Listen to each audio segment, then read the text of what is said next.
WBCS 2021 সালে এসেছে 6 ইঞ্চি ও 4 ফুটের অনুপাত কত?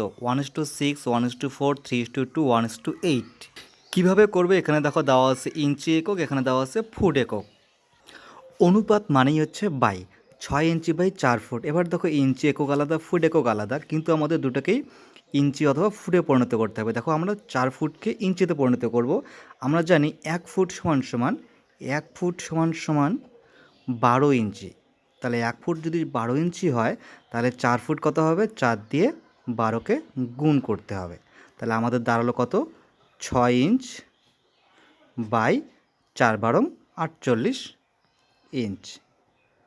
এবার দেখো ইঞ্চ ইঞ্চ কাটা, 6 অক্ষ 6 আর 6 আসতে 48। তাহলে আমাদের অ্যান্সার দাঁড়ালো 1:8 বা 1/8। অ্যান্সার হবে আমাদের অপশন ডি। 3 ইঞ্চি ও 2 ফুটের অনুপাত কত হবে? তোমরা কমেন্ট বক্সে জানাও।